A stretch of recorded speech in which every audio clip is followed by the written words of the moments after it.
Good afternoon, everybody. Welcome to the third talk of the day. I am Jamie McCall from PLB, and I am chairing today's talks. PLB are the show sponsor, and we're also involved in the design and interpretation talks, as we've been in the sector for more than 30 years.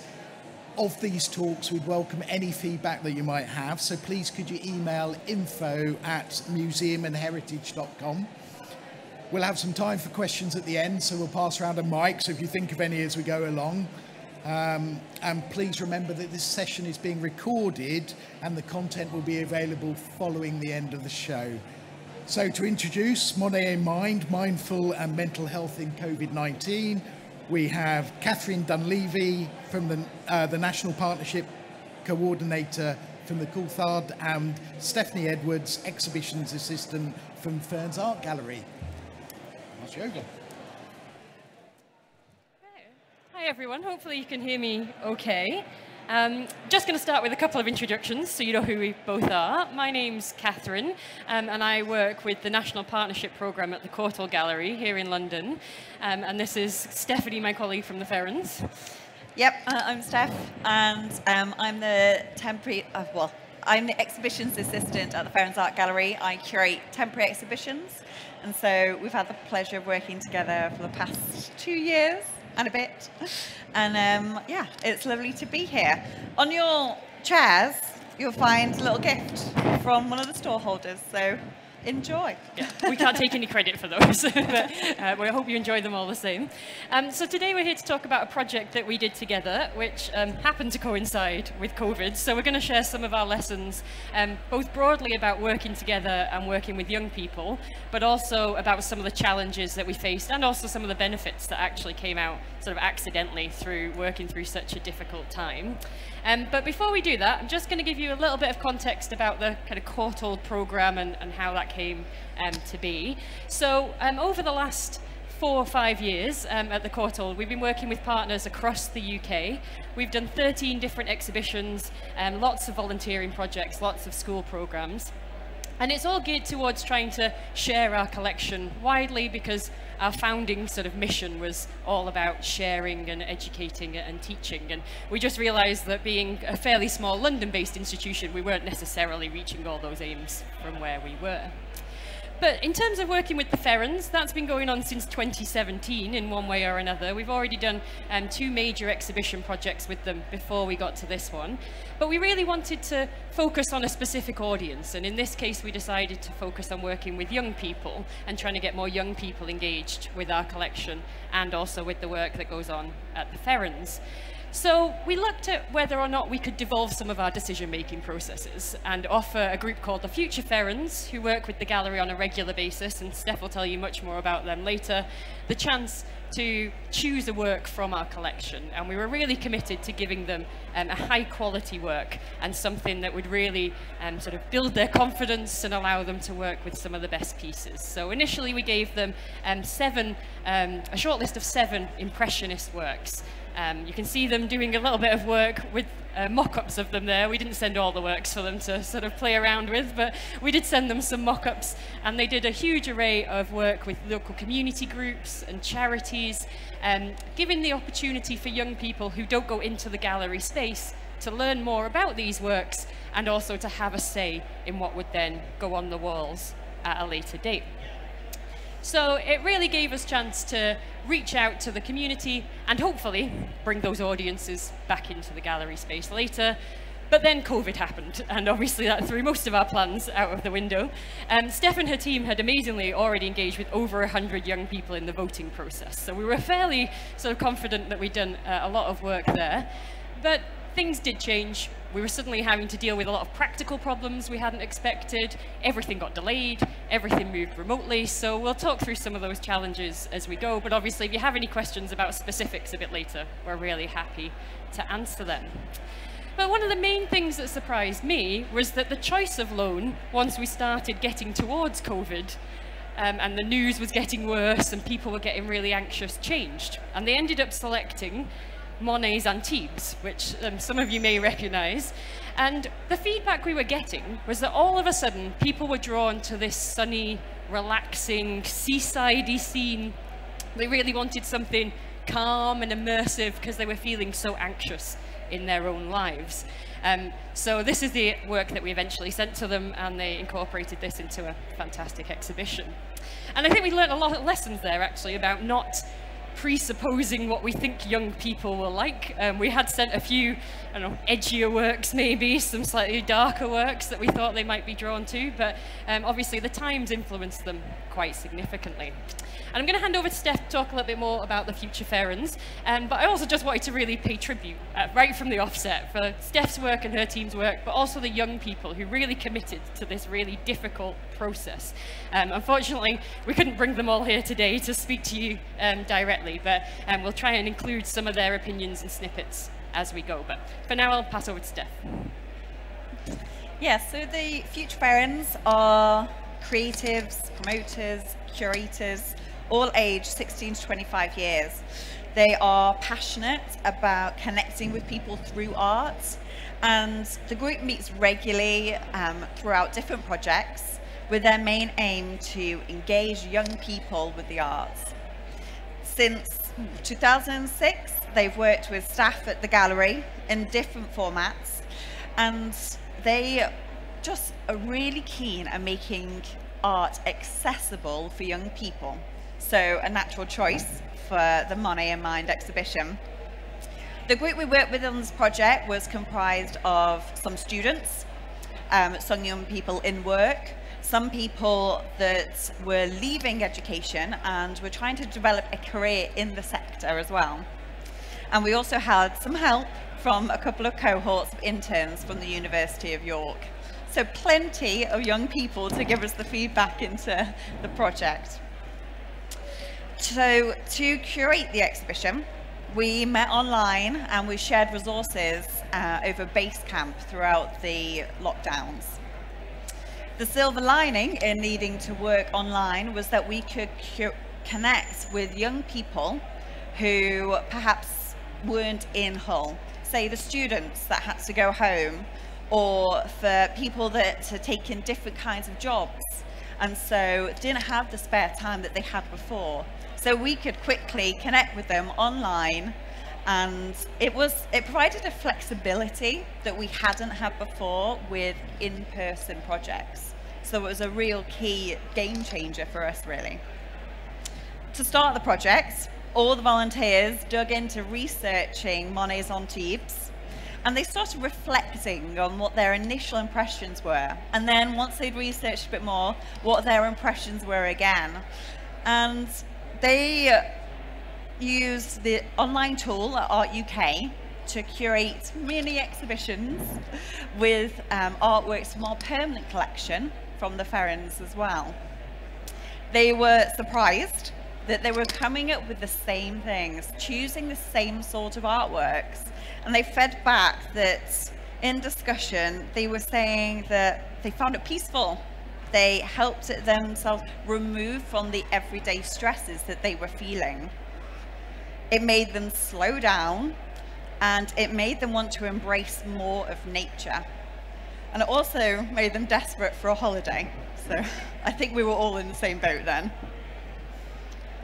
Together, they concluded that if it helped them embrace some of the practices of mindfulness and slowing down, then maybe it could do the same for visitors to the exhibition too.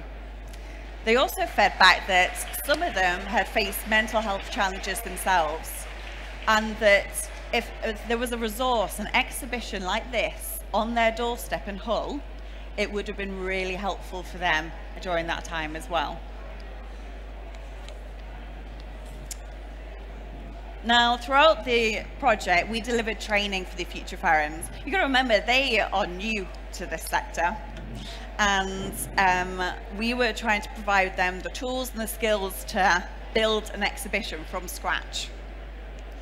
And we provided training on written interpretation. For the exhibition interpretation, they researched aspects of mindfulness practice and married them with their initial reflections for Monet's Antibes. This was an easy task, they said, and a natural fit, which was very encouraging. And we engage with a mindfulness practitioner as well to reflect on their writings and provide some helpful prompts that they can include into the exhibition themselves.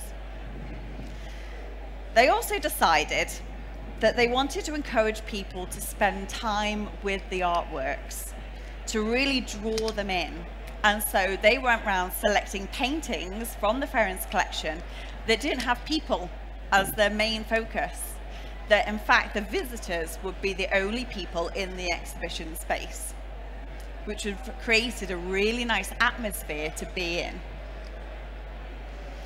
What was impressive, that throughout this entire time, they were so motivated and they were so keen to research and write about the paintings.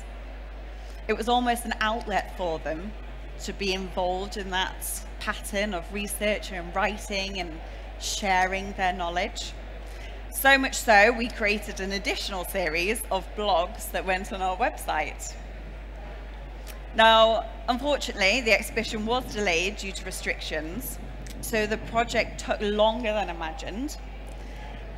We had some future Ferens leave the group due to their circumstances changing, but we also had new future Ferens join the group, which gave a fresh perspective on what we were doing and a fresh perspective on the exhibition as we built it.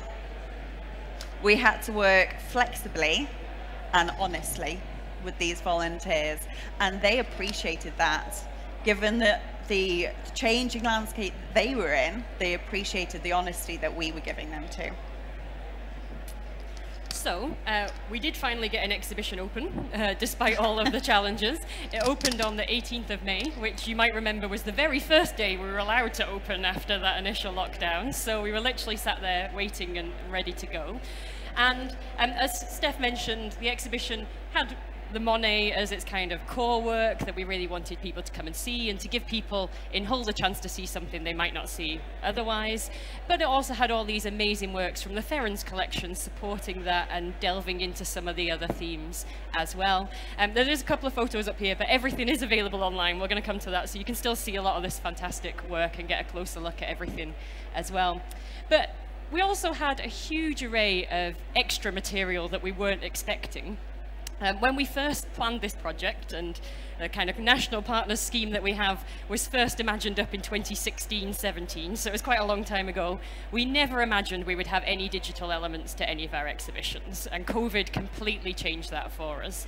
It really opened our eyes to some of the benefits that you can have from both building an online community of people who can't come to your exhibitions, but also enhancing the way people engage with the work within your exhibitions. Obviously, we're an art gallery, we still want people to come and see things and have those intimate moments with them. But we're now starting to see that through the use of QR codes, which I'm sure everyone's got really heavily used to using over the last few years, and through additional interpretation and material online, we can really build what we're offering to people beyond the paintings on the wall. So we have the website up there. We're also going to sort of share a few more things with you, but I would definitely encourage you to take a look at some of the broader material out there, and I'm going to let Steph tell you a little bit more about some of those options. Yes, so we worked with some young people from a youth centre called the Warren. Now, these young people weren't regulars at the gallery, and they were centred just around their youth centre. So we brought them over to us, and they were so keen to be involved, and they were creative writing, well, I call them students, but they weren't in formal education. They were just so passionate about creative writing. And we were inspired by Samuel Courtauld, the founder of the Courtauld, because he wrote poetry about the artworks in his collection. We shared this with the young people, and they were blown away. They said, we can do that. Of course we can do that. And so, technology permitting, we will share with you some of their spoken word. This is Andrew Gooch performing his poem, Ode to an Unnamed Tree, reflecting on Monet's Antibes.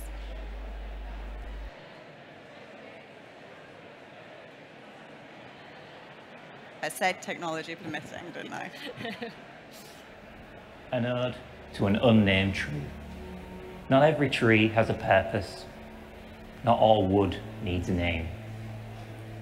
Not every root grows in the right place.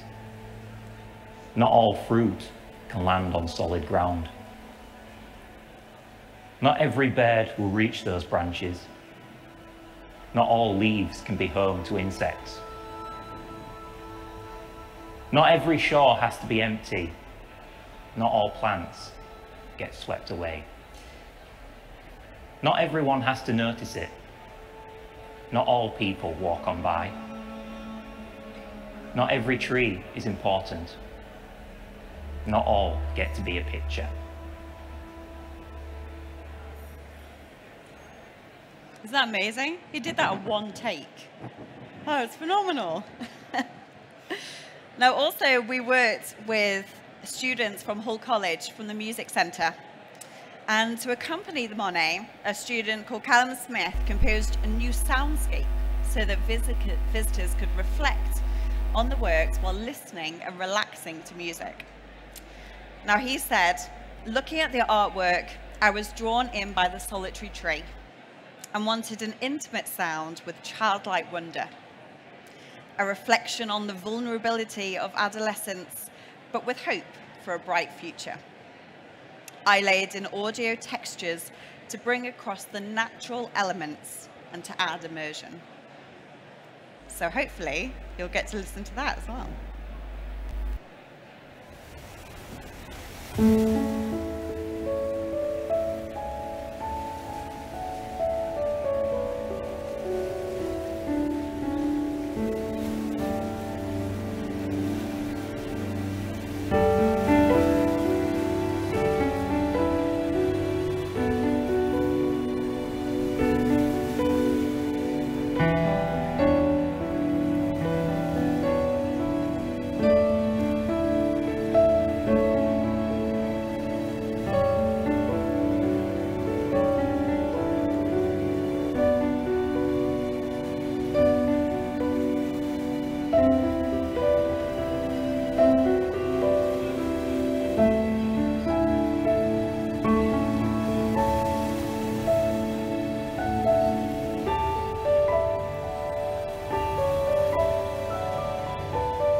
Now, I've cut it short so you can go online to listen to the rest of it.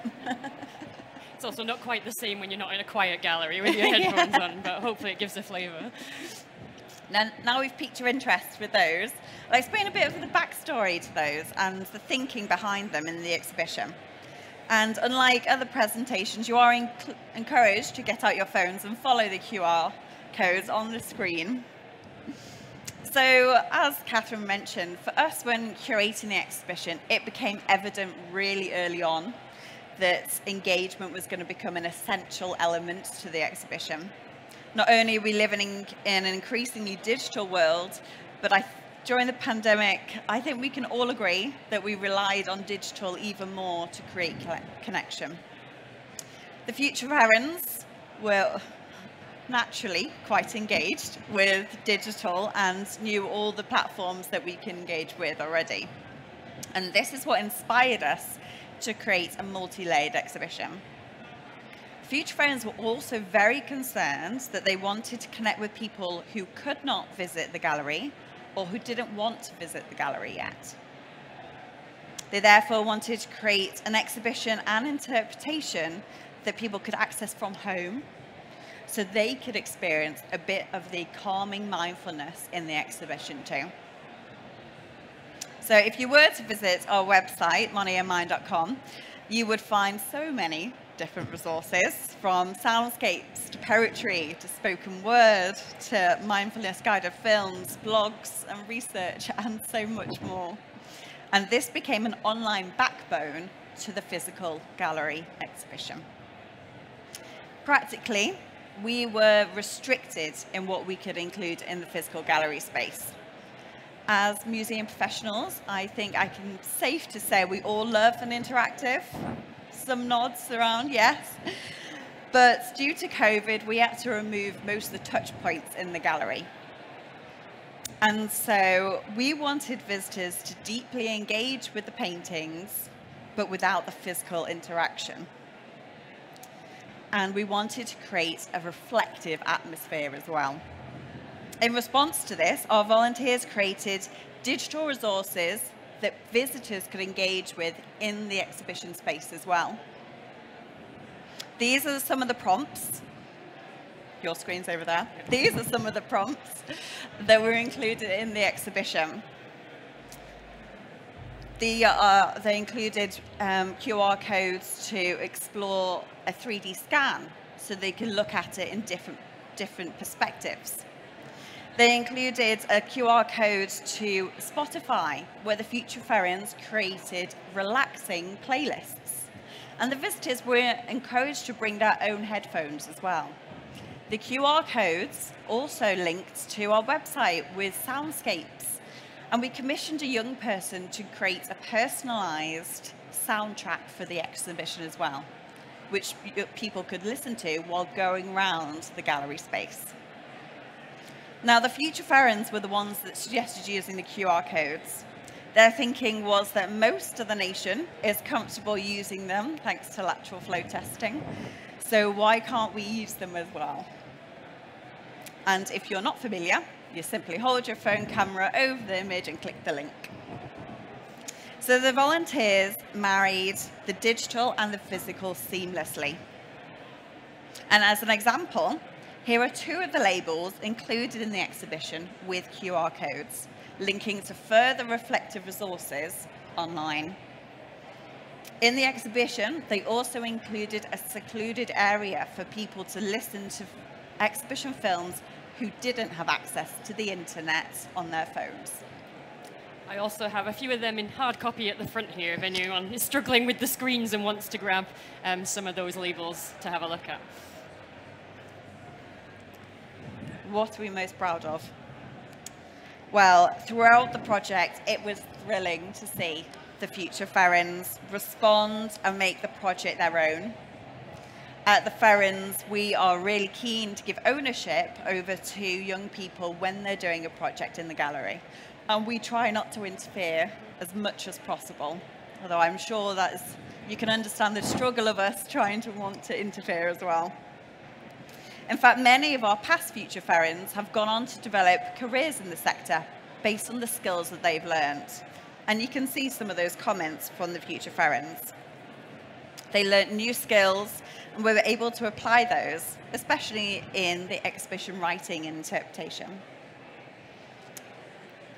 So in real life, although COVID certainly caused some ongoing issues with accessibility and reduced the length of the exhibition, it was in many ways a really great success.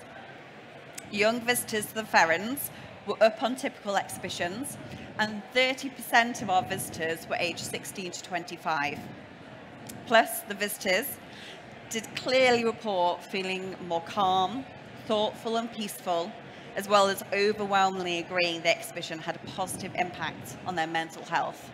And you may not be able to see it from the back, but that first graph on the slide asks that was the exhibition a mindful experience with a positive impact on my well-being? And you can see overwhelmingly visitors agreed and strongly agreed to that, which was very encouraging. Obviously, we had other benefits too. A lot of this was really about building the confidence of the Future Ferens and giving them new experiences. So as soon as the Courtauld Gallery reopened, we were closed to refurbishment when this project first started, but we reopened in November last year. We brought some of them down to visit us, and they had a chance to show their work to the Culture Secretary, who also came for a visit on that day, including a label, which you can see at the bottom there, that they've written for our permanent gallery. So we're kind of trying to keep their work as ongoing and available for our visitors in London as well. And some of the other statistics are also fantastic about the reach this has had. We've mentioned the kind of online engagement, but we also held online events, which is something some of our teams have built up a lot of expertise in at the Courtauld during lockdown. And over 2,000 people have viewed some kind of event that we put on related to this exhibition. And it gave the Future Ferens chance to through Zoom rather than in person, but to engage with huge audiences of academics, students, other gallery professionals in the UK and internationally as well. So there were some fantastic learning experiences there. But we're kind of aware of time. We could share bits and pieces with you forever. So we're going to move on to some of the key things that we learned from this process, or I guess more accurately, some of the things that we've learned to do more of and do less of in the future. But for me, I'm going to just mention a few points about working in partnership more broadly, and then I think Steph will bring some bits about working with young people specifically through. But the first one really was to work with our audiences. Now this kind of sounds obvious, but actually the Future Ferens really highlighted to us, if you want to reach a certain audience, get that audience to help you with your curation and with your outreach work. So it's definitely a model that we'll be using again at the Courtauld. We have experimented with it. We have experimented with it in the past in a smaller way, but this was the first time we really handed over all of the control to a group of young people, which is a bit scary to start with, but really yielded some fantastic results.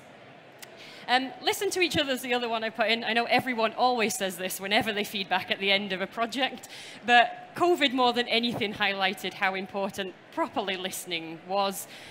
We usually just hop on trains, go and visit our partners, have them come to us, do lots of face-to-face meetings and working with objects, and we just couldn't do any of that. So that listening process was really key, and we were really lucky that because we had some existing relationships with our partners and quite a long-term relationship with the Ferens, we already had a little bit of something to build on, and we were used to working with each other. And then the final one for me is to trust each other.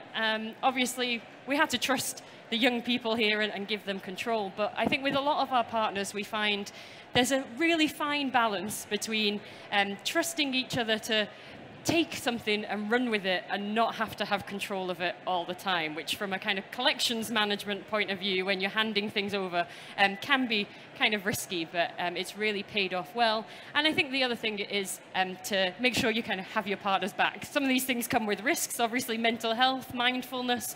Some people are a bit wary about tackling such difficult issues, but we work together and we managed to bring some of those things to light and do something that was a little bit out of the ordinary for us as well. Yeah, so I'd add a few things based on partnership at more of a local level. And the first one is meet people where they're at. This is both physically and mentally. We work with a number of young volunteers who I've said before we're regulars at the gallery, and some hadn't even been before. So we went to them when we were choosing which impressionist artwork that we wanted to loan from the Courtauld. We went to them in their safe environments, be it their college or their youth centre. And when the pandemic started and we couldn't meet in person, we worked with their youth leaders to collaborate on the digital platforms that they were communicating on already, be it Slack or Discord. We met them where they were feeling comfortable, and whilst it took a bit of learning on our end, it ultimately fostered a better trusting relationship in the end.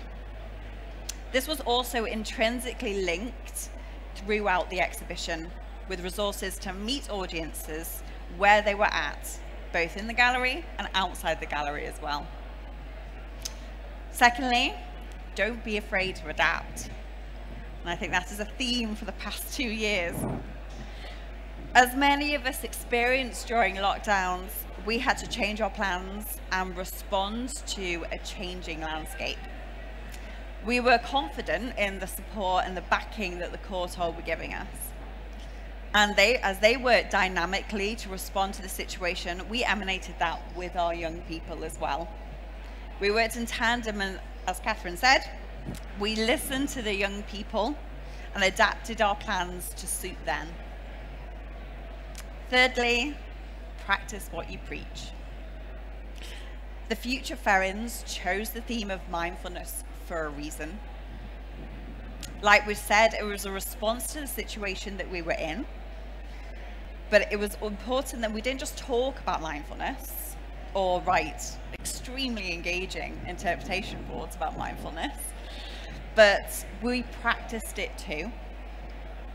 That meant being aware of the needs of the group, We were responsible for the progress of the project, and given that what initially started out as a 6-month project turned into a year-long project, we needed to be sensitive to the requirements of the group. And this looked like not meeting on Zoom for a week, or scaling back some ideas to fit the timescales that we were faced with. And personally, as a practitioner, it was important that I checked myself too, and I undertook a course on mindfulness so that I could live it out during this project as well. Now, I can't say we got it all right, and there's always lessons to be learned, but the success of the partnership and the exhibition and the achievements of the young people really do speak for themselves. And I would encourage you to go online and look at all the resources that they produced. And hopefully that will encourage you with your own practice as well. So thank you for listening to our presentation. And we're here now in case anyone has any questions.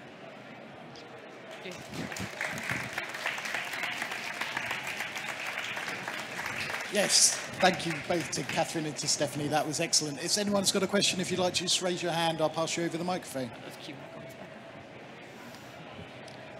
No? Is there anybody there? Okay, again, on behalf of the Museum and Heritage Show and PLB, thank you very much for the talk. It's been excellent. Thank you. Thank you. Thank you. As you're leaving, we'll put a film on the screen that you can hear from the volunteers themselves and have a look at the project.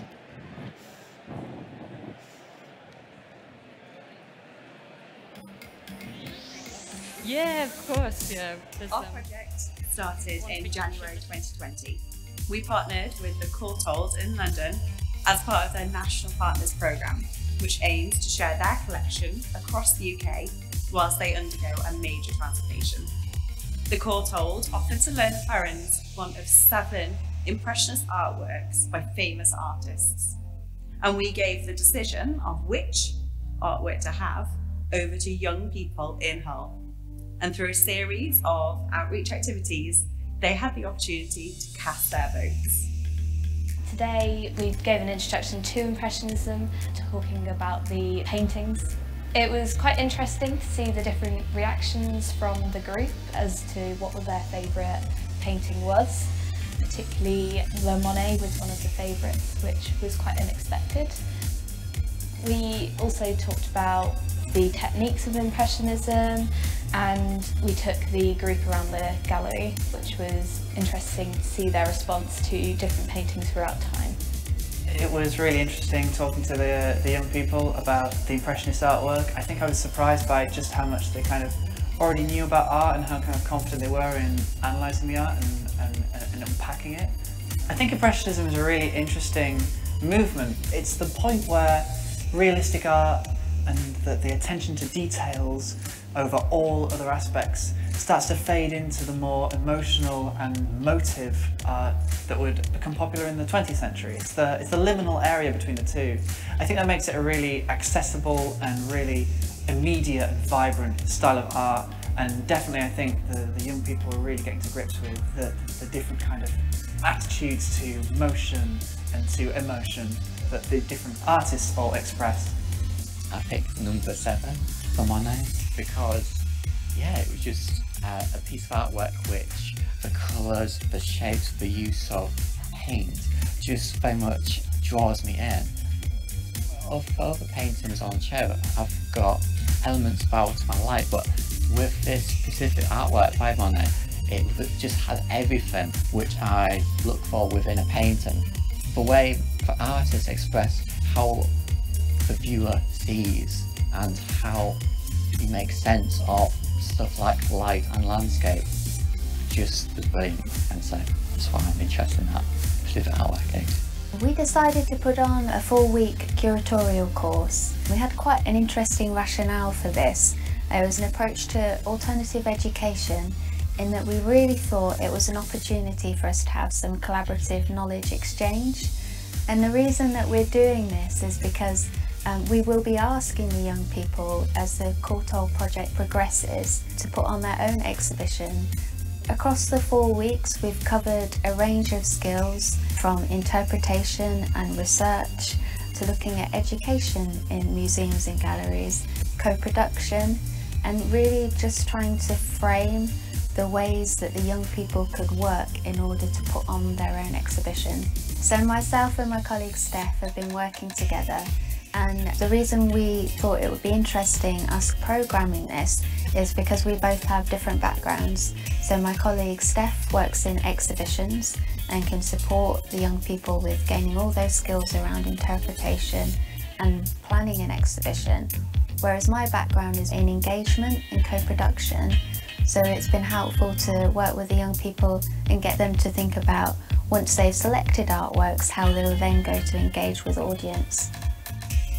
So I've come to the galleries today to do a course for art and museum creation with Hull Culture and Leisure, and we've been learning about how to put on exhibits and how to manage and curate collections for a gallery.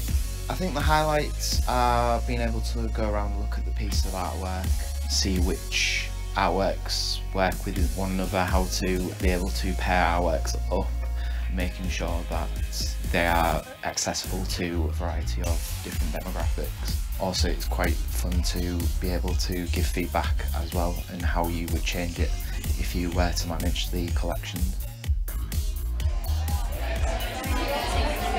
So we're at Hull University at the Volunteers Fair today, and we're inviting young people to select from the artworks that we have behind us, and we would really like to know what the favourite artwork is out of the 7 impressionist artworks behind us.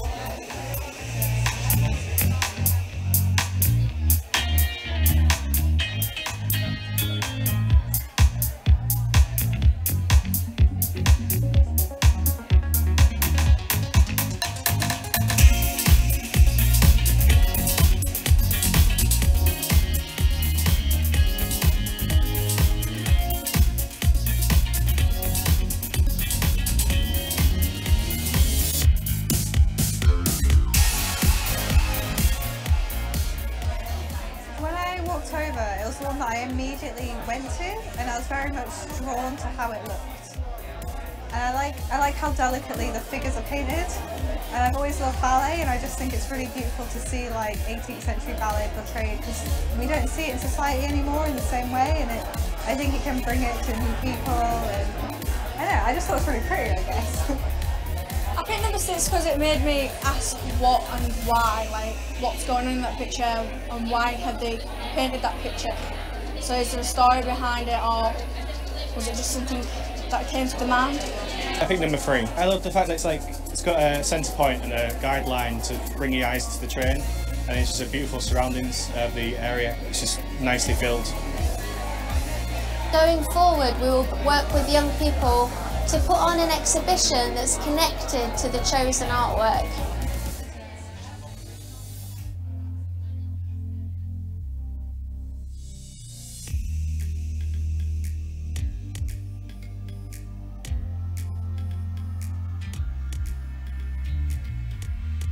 All the voting finished before the first lockdown, and the chosen painting was Claude Monet's Antibes, painted in 1888. Voters said that it made them feel calm, relaxed. It reminded them of holidays by the beach and good memories of family. And over the summer, the future Ferens gathered together online and over Zoom to curate this exhibition. They researched paintings, they wrote interpretation, they designed the gallery space, and they built an exhibition altogether. To help build the exhibition, I was involved from the beginning when we first had the Monet painting, and we had to choose the sort of paintings that we wanted to go alongside it. So we started to think about what we thought about the painting, what sort of themes that could sort of feed into that based on what our feelings were with the paintings, and then just sort of whatever fitted in with that. I think it's been really helpful today to be able to see them in person to decide on the layout. Well, I joined the exhibition team quite late on in the cycle, so a lot of my work's been done researching the paintings and the artists in order to produce content and some of the interpretation, as well as then text editing, and then obviously having the install today. Part has been working in the space and just discussing with the other team members about the final layout. So obviously we haven't seen some of these paintings, their frames, the way they look in the light and on the colour. of the walls that we've got out today. We've just been curating the different sections. We have 3 main sections, and they're basically to let people kind of let go and relax and think about their mind and themselves and mindfulness as an entity. One of the smaller projects we worked on was music to accompany the mindfulness aspects of the works and of the exhibition, and so I'm really looking forward to coming in and seeing that all in person, so it'll add an extra dimension to the exhibition. As well as curating the exhibition, young people have produced creative writings and soundscapes in response to the artworks on the walls. As you go around the gallery spaces, you'll be able to download new creative writings and soundscapes in response to the artworks. I'm most looking forward to seeing how people react to what we've curated together. So we've got abstract and impressionist paintings, parallels, and kind of seeing how people react. I'm just really excited to see how it looks when it all comes together. It will just be so nice to see it all when it opens up, to see what the public think about it.